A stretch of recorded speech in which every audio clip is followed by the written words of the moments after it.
Good morning, and thank you very much for joining us. I am Yori Folani.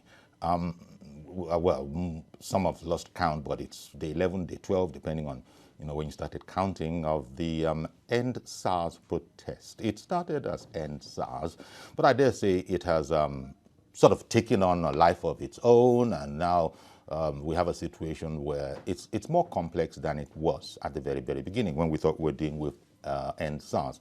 In fact, that has invited all sorts of commentators into the issue that just what exactly is going on.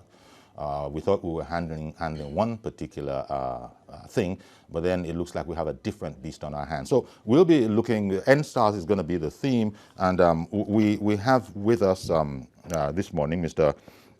Femi Aratokun-Ale. Mr. Aratokun-Ale is a UK-based security close protection officer. Femi, it's good to have you back. You've been on the show before, yeah, and you've been in and out of the country, sure. And I see that you're proudly wearing the flag as well. That's fine. I'm Nigerian, I gotta wear it. Okay, so we'll come to that. Now, we'll bring a report of what most Nigerians actually have a sense of. It isn't always the case like that, but just about every Nigerian has felt the impact of the End SARS protest from whatever part of the country. Let's take a report on that, and we'll come back right back to studio. It could best be described as a well-thought-out protest intended to stop workers from accessing the metropolis of Abuja. The artery roads like Tasha Buhari, Yanya Ewaye that serve as gateway to the city center became the center stage for the protest that had every trapping of a carnival.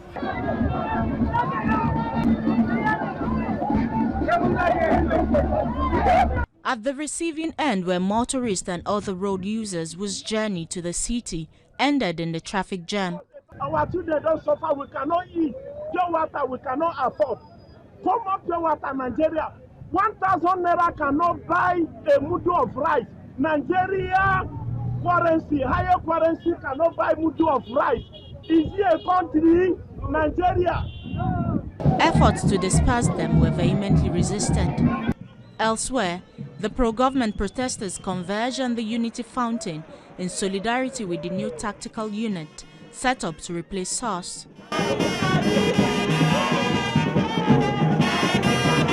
They worried the End SARS protesters could be hijacked by hoodlums. SARS has been ended according to government, but what we want to see now is to address major issues that has to do with our policies. They has to respond to critical issues that has to do with Nigerian young people's demand.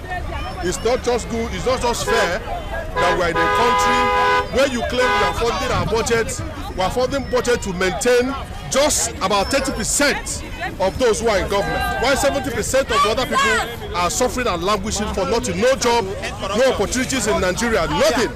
And we can't continue to live like this. We can't continue to live like this. The protest in some parts of the metropolis ended in a free-for-all by pro- and anti-government protesters. Okay, so there you have it. That's one report, and for a lot of people, it'll be in the nature of a general report because a lot of people are actually seeing this firsthand. And that's apart from the innumerable number of videos that are, being passed privately via all the social media apps, WhatsApp. Just this morning, some, depending on where you are in the country, might have seen pictures of teachers trying to escape being locked in at a primary school in fact, I think it was CNS Primary School in Ikorodu. People have seen visuals of CMS, that is on social media, private, videos on social media of, CMS about an hour ago, lazing about, but definitely no traffic. Actually, as we talk about the whole traffic situation, there are people who are pleading, activists, I won't even say former activists, ongoing activists who are pleading that perhaps the time has come to, simmer down a bit and sort of take stock and let's talk about those things. But as of this morning, as most everybody in Nigeria knows, the chant, even if it is a silent chant and it is being done more by action than by voice, End SARS continues. So the Benin situation is one that comes up for mention, because we actually saw we got the news yesterday and saw a video of. Okay, that's I believe that is Benin. That is the jailbreak of yesterday. We'll come to hear more about that. But in order to be talking exactly what is going on the ground, we have our Paul Ezenwa, TVC News correspondent in Edo State. Good morning, Paul. Great to see you. Good morning. Good morning. Maybe just give us an update, please. Edo State, it was very much in the news yesterday. It's not an alleged jailbreak. It was an actual jailbreak, right?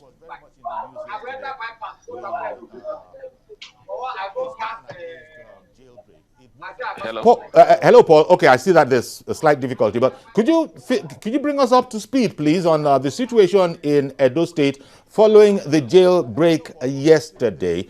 Prisoners, detainees, should we say, were sprung from their cells yesterday. What has happened since then? Give us an update, please. Yes. Yesterday, prisoners were let loose by hoodlums who went and invaded the dual prisons in Edo State, leaving over 2,000 inmates free within the streets and on the streets of Benin. As I speak to you, some residents in Edo State have expressed fears that situation will lead to increase in the rate of insecurity, and they are calling on the government to do something speedily, especially as we approach the Yuletide season. Going on the state government. Please continue. Yeah. The state government thereafter imposed a 24 hours curfew, but surprisingly today, going around the streets of Benin, one would notice that the residents have defied the curfew imposed by the state government. As you can see, motorists and computers and all that going around and not complying to the stay-at-home order by the state government.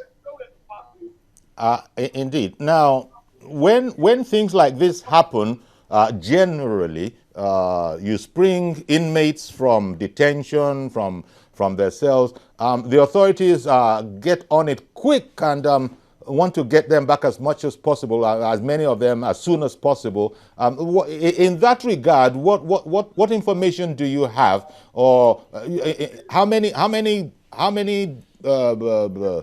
former inmates do you have as having been sprung, and how many have been recaptured? I can say for now that none has been captured, but around the prisons premises, you can see the correctional service officers trying to do a kind of a stop and check to see if they can go on that through that means to recapture some of these inmates that were let loose yesterday. But as it is now, no authoritative statement has been given from the Correctional Service Authority. Okay, when we started, you made the point that the people who have been sprung from their cells, that act was done by miscreants. You didn't say protesters. So is it well accepted and recognized that this was not the work of the protesters? Yes, because if I should use the word, the re-ensearch protesters, when they noticed that hoodlums have hijacked the process a day before or even yesterday, they came out openly, they did a press statement, and they came out to say, we are not protesting yesterday, which is Monday. They were supposed to have protested yesterday, blocking the airport and some other places, but they came and said they are not protesting. And they were even making that call to their colleagues and say no one should come out because they are seeing that hoodlums have hijacked it, stopping vehicles, extorting the residents and all. So they pulled out of the protest. So one can authoritatively say it was done by hoodlums, not the ensearch protesters in Edo State. I see. Well, all that is very interesting, but it is worrying that, as you say, you don't have any report of any of the former inmates being rearrested. Yeah. And then there's the other aspect to it, which is the outright rejection, apparently, of the curfew that's been imposed in Edo, which is a bit unusual, but these are certainly not usual times. I think this should be as a result of no presence of security operatives on the streets of Benin to enforce the curfew by the state government. Going around the streets of Benin, the metropolis, you will find no security operative, neither the police, the DSS, the army, or any of them on the street trying to impose that. So the people are just on the street going around with their normal day-to-day activities. Paul, except for shops and business places still under lock and key. Okay. Paul, what do you hear that the citizenry is saying about the situation that you've just described, which is that there is no security presence on the streets at all? Yes, some of them are saying that looking at the situation, because the protest started with the End SARS protest, some of them are saying that they're calling on the state government to use the military, since the hoodlums have hijacked the process and there may be an attack on the police authorities. So they're calling on the state government to use military to enforce this stay-at-home order, especially now that they've let loose over 2,000 inmates who are on the streets of Benin that might become, that will try to cause havoc in the days ahead. Well, thank you very much, Paul. Paul Ezenwa there, our man in Edo State. Of course, we'll link back to you as and when necessary. And, switching to studio here, Femi Aratokunwale, he's visiting us and he's observing all of this. How long have you been in the country this time? Well, I've been in the country as far back as late last month. Oh, okay. Yeah. So most of this actually began when you were here. I saw everything when the whole thing was about to start, and when it started, and the government reaction, and the people's reaction, and the police reaction, the governor's reaction, governor's reactions as well, and member of public, and the outcry and what people are saying. Have you been able to interface with the youths themselves? Have you protested out there or? Well, I never went out to protest, but I went in there covertly to perhaps, understand what their grievances are. The only thing I make out of all this is the government seems to be a bit too slow to act when they are meant to act. And this whole thing boils down to communication.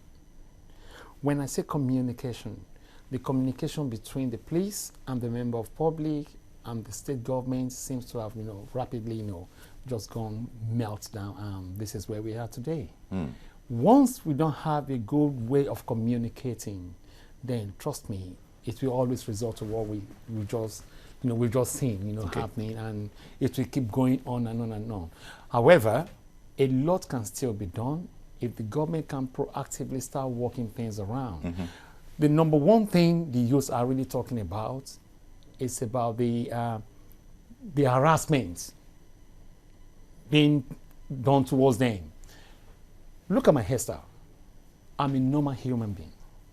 A lot of youths just want to, feel free and express themselves, but they are being attacked by police officers, being called, in quotes, Yahoo boys, cultism, based on victims of profiling. Victim of, misprofiling them. Okay. So this has been going on. Complaints have been made all over, but have you seen any police officer being prosecuted towards all this? The answer is no. Okay. So this is one key factor. But when you say that one of the challenges might be government not responding in a timely fashion, since you said you've been here for over a month now,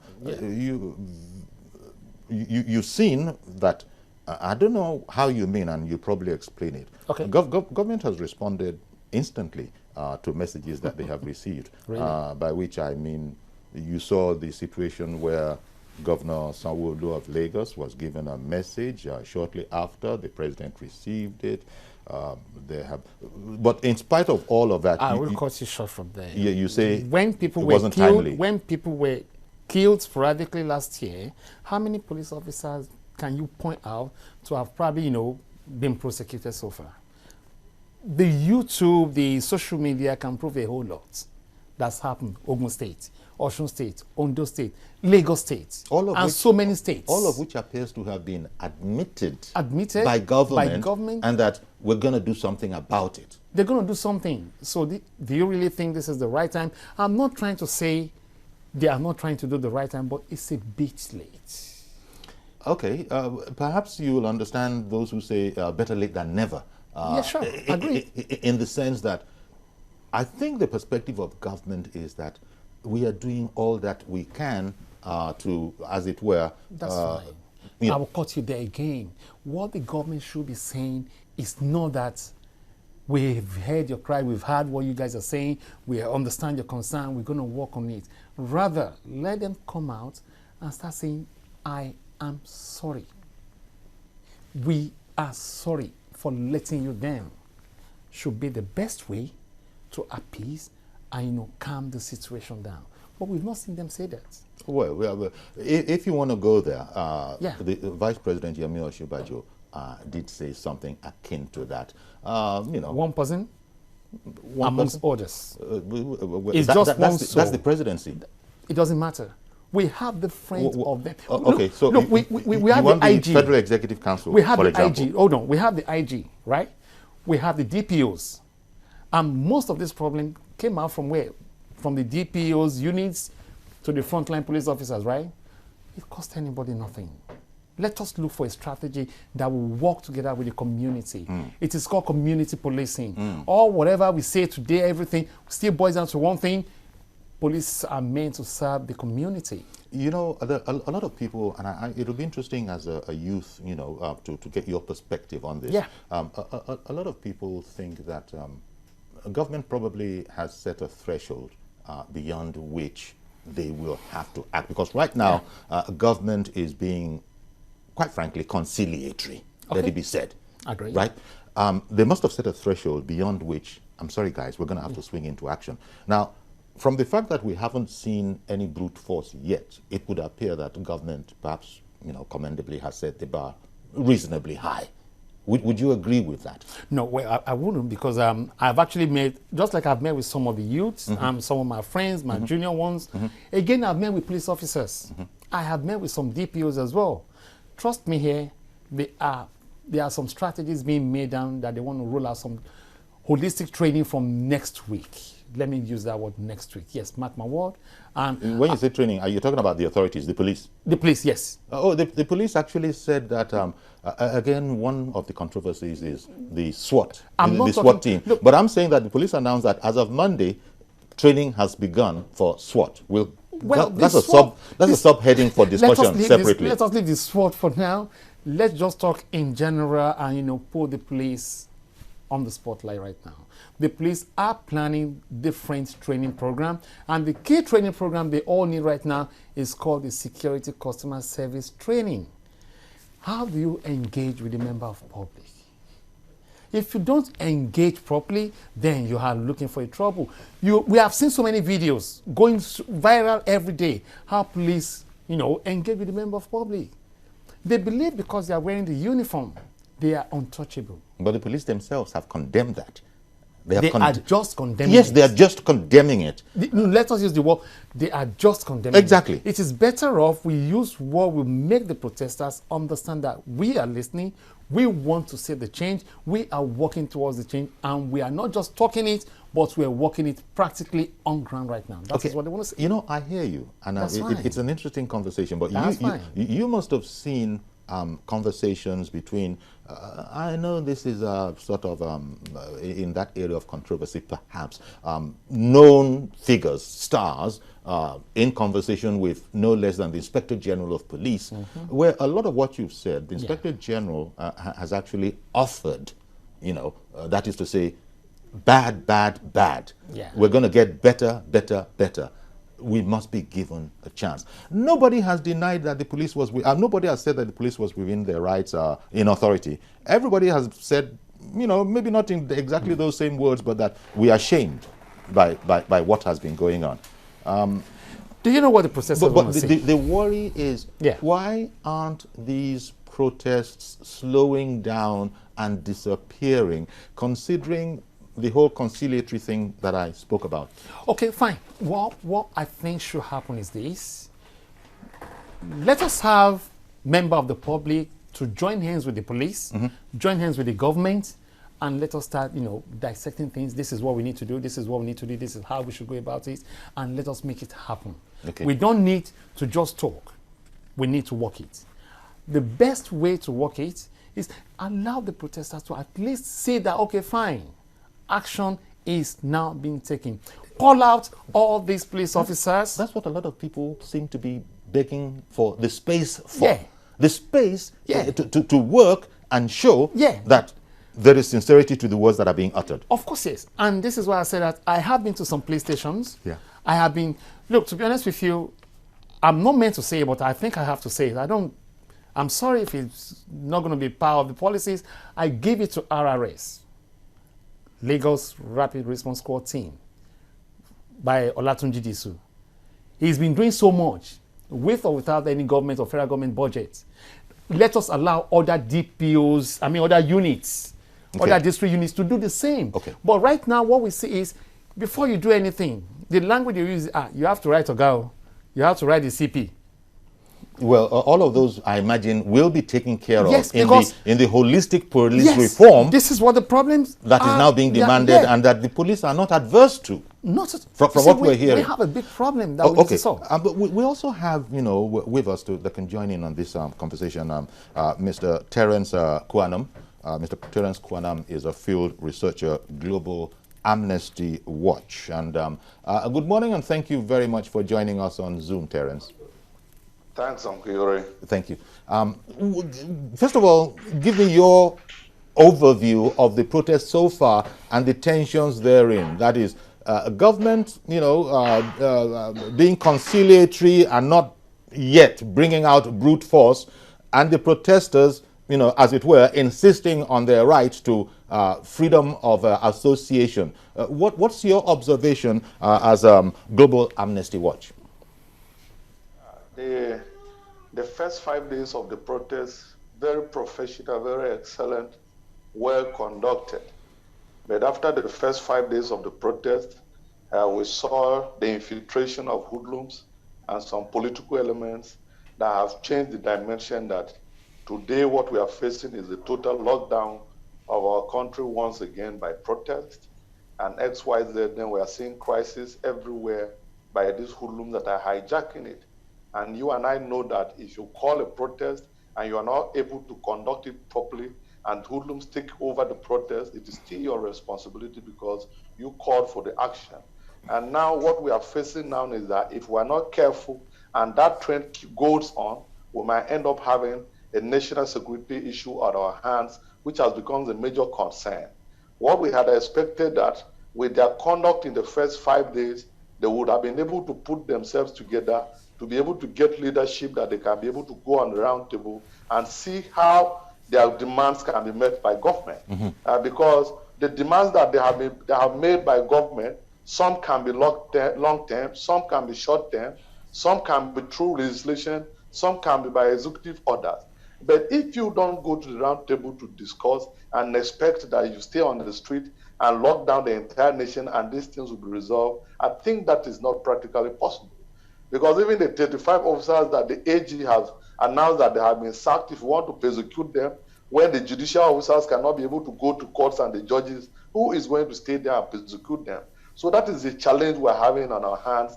And we feel that it is now the right time for them to be able to step down and reorganize themselves and monitor how their demands can be met by government.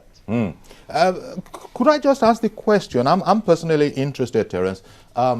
The behavior of government, of the authorities, since this whole protest started, what would be your, necessarily unbiased opinion as to, how government has received this protest so far? I think, I'm emphasizing on the first 5 days because, when this was the first protest of survival we are having, because it wasn't a protest of empathy. And, the whole nation, including even the police officers themselves, stood behind the protesters because what they were demanding was beneficial to all Nigerians. It is the infiltration that has come in. So because of the acceptance and support they had from the masses, the government was able to conduct itself, not to go out of their way to confront the protesters, and that was why the reconciliatory issues that we are discussing today have come in. They agreed to the terms, they ended SARS, and they were ready to go to the round table with them, but they insisted there will be no leader. But you know, even in war situations, they always end on the round table. So we feel that the protesters themselves should be able to work out a way to be able to get leadership that they would trust enough to be able to go to the round table. Because if they keep on like this, the situations we are seeing, because the first enemy of these protesters might end up not even being government or the police, it might be the masses. Because even when we were told in this country that coronavirus was going to kill us if we go out of our homes, we were unable to shut ourselves down in our houses because of hunger. We went out and confronted government that we want to go and look for food. So how can Nigerians allow protesters to lock them down and without going on? And another dangerous dimension is that now that these protests are going on, our police officers are not being efficient again because they are afraid to go out and protect the society. Now criminal elements are putting themselves together under a united forum and surrounding our communities. It means that there's going to be another huge challenge of insecurity after this protest. So when we look at all these things holistically, we appeal that yes, the message has been passed. What they have advocated is what exactly we want to happen in this country. And let's step back and monitor how these things will be implemented, because I think government now have realized that everybody in this country has woken up from the slumber, and I think they won't be able to dare us. Okay, then. Terence Kwanum, field researcher, Global Amnesty Watch. Thank you. We've got to take a break now, but please stay with us. We'll be right back.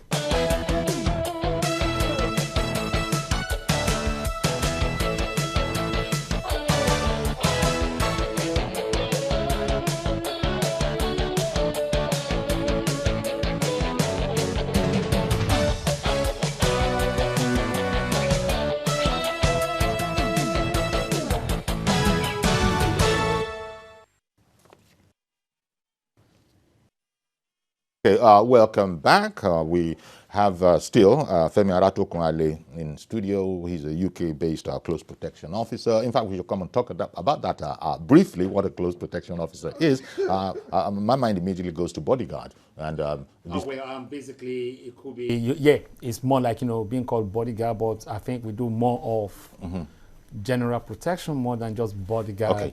Okay. You know, just probably, you know, being around someone they don't know. And you people with the police are pretty familiar with each other. There probably are regulations. Yeah, we have relations, and we have how, you know, we manage to protect lives and properties and vulnerable people. Just like what is going on in town today right now, or what's been going on, we need to have some sort of, you know, close protection team to at least protect some critical infrastructures. But well, okay, we don't know that. We don't know that that is not. And at least, even if you look at what happened to the governor of Osun State, you can see that at least at some point in time, his team were able to protect him to a safe place, even if so many things were not done the right way. Look at Borno State, the way they handle Zulum and his team, not so professional enough. We are concerned about all these kind of things, and it can happen to any vulnerable people as well. Sure. A typical example, Edo State, the prison. Everything boiled down to how are we able to protect things, and, you know, how are we able to manage it or manage chaos? How are you able to foresee what's going to happen and, you know, bring everything down to peace? Yes, and just to remind our viewers, we also have, we also have on Zoom, that is remotely, Mr. Terence Kwanum, field researcher, Global Amnesty Watch. He's still very much with us, just so that you know, we'll continue this conversation around. The point you make about securing assets and you know, all of that, and referencing what happened to the governor, the governor of Osun State, all of those are very, very important. And as we were hearing from Kwanum, the first 5 days is what he, as an observer, is ready to qualify as the protest. Yes. After that, it went up a bit in the air. As he says, the matter was, hijacked by miscreants. You see, Mr. Yori, let us be straight with each other. There is no time things like this will not happen. Even if you call it one-day protest, a lot of people want to hide under it and, perpetrate any evil act or, disrupt or destroy anything they are doing. We all understand that it's going to happen, but it is now high time for the protesters, if they have leaders, let them please come out and let us sit down on the round table with the government or with your stakeholders or whoever so that we can start talking and start implementing most of this stuff. Agreed. No. Everything is not going to be long-term. Everything might not be long-term or short-term, but there are some that can, let's just quickly do it. Okay. As I've said, the police officers are crying. Okay. We also have, we're happy to have Charles Ideho join us, as well as Modupe Ajibola. Those two are joining us via Zoom. Such are the wonders. Charles Ideho, and I think Modupe is in the US. Yeah. But Modupe is a US-based IT cybersecurity consultant. Great to have you, Modupe, and great to have you. And I don't know, Charles, what part of the world are you in? What part of the world are you in? I'm in Lagos State. Oh, okay. The two of us are great to have you guys, and you can still. Well, we've heard from Kwanum and the guest in studio, and I just wanted to find out from you, and let me take the matter to Modupe actually, because of your IT credentials. Of recent, we were hearing that some big government sites have been hacked. Some commercial sites have also been hacked, allegedly. Although they were scrambling, and some of them, take for example DSTV, cable company in Nigeria, has denied that it was hacked. But how real is this threat? Is it a potential danger to us? Yes, the answer is, well, thank you for having me on the show, by the way. Sure. I think some years back, or months, we spoke about the cybersecurity issue on your show. And if you remember then, we said the vulnerability is not just in Nigeria, it's across the world, and it's getting worse. So Nigeria needed to be working with even the cyber destructors, if you will, or those kids that were involved in, the so-called, 419s and all those people. We had said then that Nigerian government needed to find a way to find the best of them to understand the vulnerability of the systems so that they could preempt it and prepare against this kind of attack. But, so now that the government is at odds with the youth, the youth are the ones that own this knowledge base of how to build the systems. They could also undo the systems. So yes, it's a danger if the government doesn't find ways to earn the trust of some of these kids to the point where they become loyal to the government as opposed to being against the government. What is, since you are, based abroad and you're really observing, the world has become a global village because of IT, and you're observing stuff on the ground. You just have everything available to you. What is the perspective you have? Because we're getting stars like PDD that I can remember off the top of my head, and all these people saying end SARS as well, saying that is to say it's all about solidarity. What was that guy? The actor Blade. The Blade actor, all these American global stars, they've been lending their support to it. What's the impression you have over there? It's immense support over here in the U.S. In fact, I was in a meeting yesterday, and the Caucasian partners literally brought it up and asked me that, Modupe, what's going on in Nigeria? Why is the government not listening to the people? So it's the sympathy is there, and I don't think I urge the Nigerian leaders not to look at this as a sprint, but more like a marathon. Right? Okay. This is not something you can just solve overnight. This is something that has been of the making a long period of time. And it's a microcosm of a bigger issue, right? You can imagine the issue that we're dealing with right now with EndSARS is not what the youths have been saying to us in the diaspora. They've been telling us about several other issues. This is just one of the issues that they feel like the world can jump on and see that it just needs to end. There should be no reason for young men and women to be killed without impunity. But if the government really wants to address this, we urge them, because we've been working with Nigerians, I employ them regularly.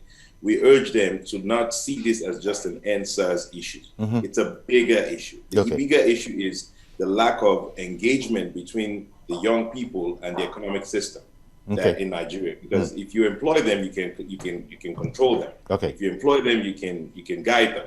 But when they're unemployed and hungry, and who was it that said that poverty is the worst form of violence? Gandhi, I think, said that. So the violence you're seeing now is nothing compared to what they've been experiencing for years, with poverty, with unemployment, with several other things that have been happening to them. So you have to understand that it's bigger than this, and the government should approach this from a standpoint of how do we bring them into the foyer of the government and employ them. And we have ideas. The fact that people like me exist in the diaspora, and the government has never reached out to any one of the intellect solving global problems. We are solving a political problem in America right now. The Nigerian government has not reached out to anybody to say, hey, guys, we can't afford, we don't even want to pay you, but what can you come to do to help the youth in Nigeria? We have to come by ourselves to do this, right? We're coming by ourselves, and when we get to Nigeria, what we find out is that we have to pay for access to help Nigerians. We have to pay the government to help the people. This is the government that has been paid to say, hey, help the youth. We come and say we want to give them free stuff, and the government say, well, you have to pay us to get to them.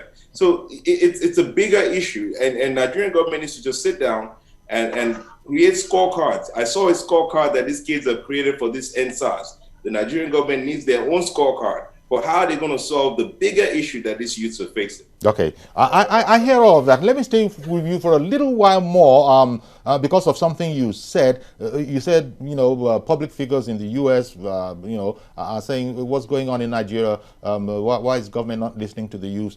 Do they understand that this is a particularly delicate one for government, in the sense that it would appear government is listening, is accepting most of what has been said, but they find, much to their surprise and chagrin, that the protests are not stopping in spite of our not rejecting anything that has come from what is largely, for now, a leaderless body. They themselves call themselves a leaderless body. Do people understand that?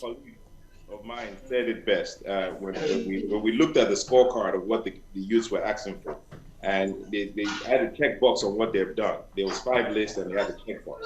That if there's no scapegoat for what the youths are saying, there's been a crime against us. There's been this, that, and that has happened, and you have not paraded any scapegoat. This is the issue with everything in Nigeria, that there's no one accountable. That minute that someone is held accountable is a game changer. The youth begin to take it seriously, that if government is taking it seriously, then we are taking it seriously. There was a lady that was allegedly fired by the government, and as a police officer, and folks were parading her picture on social media here in the US. Today she was still in a uniform, a police uniform, still working, days after allegedly being fired. I hear you. Thank you very much. I don't know. I think I still have Paul. Paul is our correspondent. We have Charles Ideho on there. Charles, to come to you, I wonder what you think about another issue that has emerged from all of this. That is, EndSARS is EndSARS, SARS being what it is. But the authorities, because there can't be a vacuum, have announced the replacement of SARS with SWAT. Special Weapons and Tactics team. In fact, we've been told that they began training on Monday. Now people are saying that it was such a reflex action, they didn't think enough thought had gone into it because of the mostly almost instantaneous way in which government responds. Give me your thoughts on that whole matter, that because now they've tagged on End SWAT to End SARS. Okay, well, first, I think, thanks for having me, Yori. I think the whole process is becoming very confusing, if you will. Because this protest actually started spontaneously. There was a problem at Willie and all that. So before you knew it, the user got enraged, and then they got into the street, and then they were, protesting about it. They had to end the activity of SARS and all that. Then they had to give government a shopping list of about 5. We have 5 items there, which, of course, the government of Lagos State took to the president of the federal government of Nigeria, President Muhammadu Buhari. So as we were trying to look at that, how to mitigate the problem, then along the line, the government had to come out, hurriedly so, to come up with a SWOT as a replacement. So people are saying that as too hasty a solution to provide for a problem. Okay. Right to think like that. So what I'm saying, I think the government ought to have done a self-introspection, maybe sit down to say, okay, let's look at how we can get a far-reaching solution than just hurriedly coming out with another nomenclature. For me, I think it was just a change of name from SWAT to SWAT. Of course, with the same operations and all that. Okay. Then you know that the people who are going to be putting over, they're going to be change of personnel. But how would that happen within a short period of time is what, of course, they use that will be taking for it.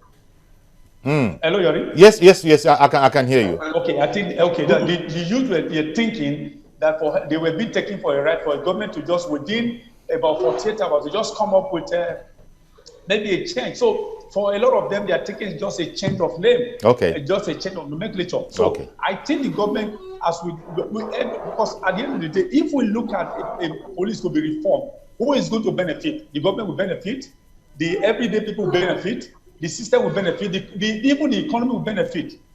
So that is why the government has to actually sit down to do something that has to be far-reaching enough, not just something that is okay, let's just satisfy their demand, just push something down their throat. Okay. So I think the government needs to actually sit down to actually do something about, so they can give us far-reaching solution to all these problems. Okay. Actually, it's interesting that we're talking about SWAT and, well, the replacement for SARS coming back to our studio here, because we've not had SWAT in our policing system. Special Weapons and Tactics. I understand that it was formed, in the U.S. In America, I think it was in '62 or something like that. But the big thing about SWAT is that, as I said, we don't have any experience with it. And they are a different breed. They're paramilitary. You don't see them walking the streets. They don't patrol. They usually are called out. And paramilitary is very, very important. Sure. They are a paramilitary force where they exist now. Unless we come out with a Nigerian version, they have special, just like the name says, special weapons and tactics. Those guys, if they weren't a legal body, actually, it's like they don't operate within the law if they were not a legal body, but they are a legal body, so everything has become legal. Those guys can take you out. Those guys can breach any barricade. And I don't know. They might be a more dangerous animal if we were to lose control of them again. You see, I think than SARS. From my own understanding, the protest could have probably, been, could have calmed down some days ago. But the quick reaction of NSAS, let us produce SWATs. NSAS, let us produce SWATs, happened to be the problem. Well, the immediate problem. That was the linchpin. So now they were like, wow, so you can come up with SWATs. Then, here we go. Survival of the fittest. One thing will surely lead to another, and this is what is going on. Let me come back to Terence. What Global Amnesty Watch. What do you think about worrying thoughts about the nature of the beast that SWAT can be? Well, if we look at the present security situations we have in this country at the moment, where the entire North is taken over by terrorists, bandits, and XYZ, I think we need a more stronger security outfit outside the army that will be able to cushion the effect of the criminality that is taking over this country. You know, we are only looking at the issue of NSAS and the police force. We're not looking at the security challenges we are facing in this country at the moment. That is the bigger thing outside the issue of NSAS and the rest of it. Because some areas in the north are saying that we want SARS, as a matter of fact. Outside the NSAS, we would have needed something like SWAT to be able to confront the security challenges we are having, because most of these criminal elements, when they are caught, they always have more sophisticated weapons than even our military and our police force. So the police actually needed an arm that will carry more sophisticated weapons than the AK-47 they are using. Because we have seen destruction and communities being overrun by bandits. And they use sophisticated weapons that sometimes, even if there are security personnel within those communities, they empower them. Okay, Terence, could I interrupt you for a while, please? Good morning. I have a call coming in from Abuja. Raymond, good morning and thank you for calling in. Good morning. Thank you very much for the work you are doing. Thank you, sir. First of all, I'm a Nigerian youth. Yes, I'm in the age range of I'm 24. And it's really causing this protest is proper handling of the crisis that's going on right now. The first thing is that when the youth brought out this demand, the first thing Buhari would have done, the president would have done, was that he would have come live on national TV, addressed the youth, addressed them, spoken to them. These things are not things that started today, not even in his own government. Yes, but you show remorse. You try to let these people understand that whatever is going on, you because they have voiced it out, you are concerned. But there's no concern.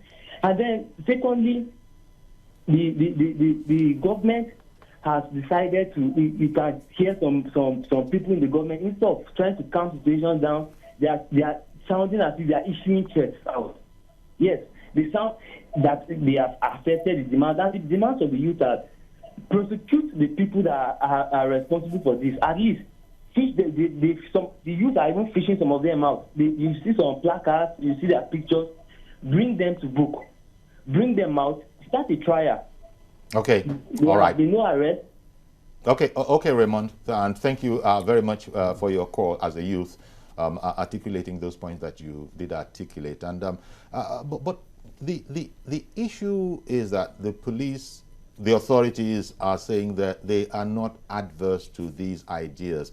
Lagos State has set up a committee. I think I read that Asiwaju Bola Ahmed Tinubu was saying that's the way to go, and he was advising other states that haven't set up a committee to investigate these charges to please go ahead and do so.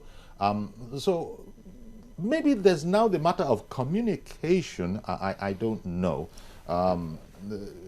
Maybe you could take a stab at it, because as far as can be seen, you might not be enamored of government's methodology all the time, but it seems that they are showing that what else can we do? You know, you can't see our sincerity, but we're saying that, take our word for it, we are sincere, but we need space. Even protesters, that is veteran protesters, have said that we need space now to take stock. I mean, as I've said, the shopping list is not such a bad one, and it's not too expensive to buy. To buy. But what I will say is this: the protesters should at least right now sit back, give a time frame, and the government should do what now? Set up the panel and swing straight to action. These panels are actually being set up as we speak. That's fine. Then let us now see communication going on day to day. Indeed. As in, we need to see the day-to-day communication now, being addressed publicly. Just like they did the PTF and everything, the coronavirus update. We need to see this one happen now. Okay, so I want to thank you very much. Thank you so much. Thank you very much for coming in today. Yeah. And also, I mustn't neglect to thank our guests that are also online. Terence, thank you very much for being with us this morning. Modupe in the US, thank you as well. Charles, thanks a million, all you guys, for joining us today. Yes. And of course, there's no way I'm going to escape, leave you out as well. No, before you even leave, because I've got to go. Yeah, we completely run out of time. All I would just say is this. One line. So all dedicated. That's up. Join us tomorrow for a fresh edition. I'm Iyori Folani. Bye-bye for now.